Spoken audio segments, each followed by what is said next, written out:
فوتبال یکی از ورزش‌های بین‌المللی می‌باشد که در جهان زمین اول را اشغال نموده است، ولی نه همه دسته‌های فوتبالی می‌توانند در نوبت خود رقیب مطلقی داشته باشند. بغیر از دسته‌ای که در شبکه‌های اجتماعی و بین هوادارانشان رقیب طرف می‌باشند. آیا می‌دانید که لنگری در یک روز 76 بار قسم می‌خورد؟ می‌خواهد خچه سفید کنه، نکه اسم شریفوف دروغگوییش می‌قپه. می‌خواهد با این خیر شیر پلنگا تهمت کنه، نکه نمی‌دونه که در جای پلنگ هست بر باها جای نیست. کسانی که شما خود دیده استودید اینها شیر پلنگان میباشند، یعنی کمانده بشای پلنگان.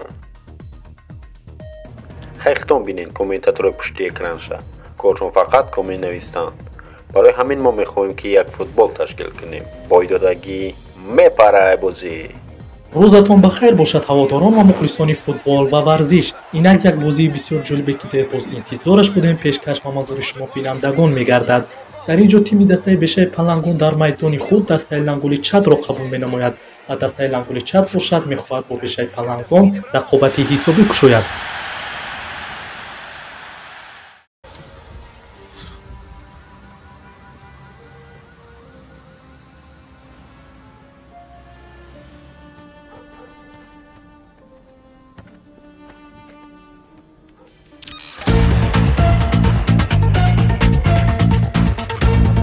یگان بار فکر کردین که در آخر کی غلبه میکنه؟ اسم شریفوف یا لنگری؟ یوری‌ها میدونن که اسم شریفوف حق است. این فکری شما هست. حاضر میدونین که بشه پلنگون در چه احوال است؟ کتاب دا بیا بچه، کتابی زال انگولی سودا نیست امروز وابشه. آیا کیسی؟ انا تو در کجا بوده؟ یه بچه ما را کجا بردستی؟ با همون پرچوسکای لنگری ما فقط یک پرچوسکا میکنیم.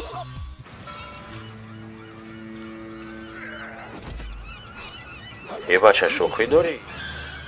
کی بود اینجا پای من زیر کرد؟ خیلی پا سر تبر دارم میگوی دخمه تا خوابش. ای بگی دسته در چشمم زد. شیر پلنگو دезинфекция را سر میکنیم. بشه پلنگونه یک چیز رو کدینه که این حالا سر شوی شاید ما کار نو سر کردیم. ما چو میکرده باشیم در اینجا؟ پلنگو شکست ناپذیرند. که محمد ما خیلی شدست بازی نکردیم. راست میگه که محمد ما داونا بازی نکردیم. باید این بچی میشوه؟ شما ماده باور کنید ما شما را هیچ وقت سرخم نمیکنم و همچون بختانم باور کنید اگر که مقصدتون غلبه کردن باشد، زیرا هر چیزی را که شما در بارش بیشتر فکر میکنین او همو قدر زودتر عملی میشود. شیر پلنگو با شما موفقیت برای غلبه.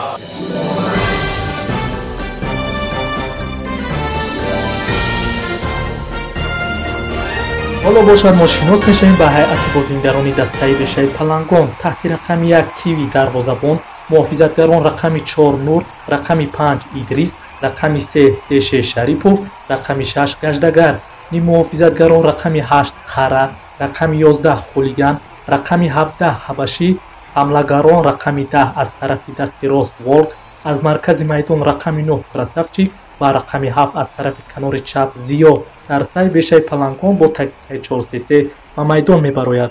اکنون شناس میشیم به هیئت بازیگرانی دسته لنگولی چپ. تحت رقم 1 چوجاچا دروازه‌بان، محافظتگران رقم 22 کلیکادو، رقم 3 یعقوب اسماعیلی، رقم 4 موماجان 99، رقم 5 ساله، نیم محافظتگران رقم 21 خادیم، رقم 30 شولیک، رقم 9 فایزویچ، رقم 7 شهرت، حمله‌گران رقم 10 از طرف کنار راست آلیم خوجا و از طرف کنار چپ یک لکسوس و آیفون. دسته لنگولی چپ با تاکتیک 4-4-2 به میدان میبراید. حالا باشد با صدای هشتک داور بازی از مرکز میدان شروع می شود. و این بازی را ضرب از شرکت پرواز اویا داوری می کند. بینندگان گرامی، البته فوتبال بازی پیشگویی نشونده بوده و غالب آن را تنها وقت معین می کند و وقت باشد در حیات هر روزه ما یکی از نعمت‌های بزرگ به حساب می رود. از همین لحاظ به اظهار تمام بینندگان شبکه اجتماعی یوتیوب عرضی سپاس می‌نمایم که وقتی قیمت بهای خود را دریغ نداشته با ما این بازی را تماشا می‌کنید و شما تماشای با فراغت و برهوا را آرزو می‌نمایم. تهمت داری برادری عزیز. برادری عزیز که تهمت میآید دل شکاف میشود.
ана ира бешаи палангон мегӯянд.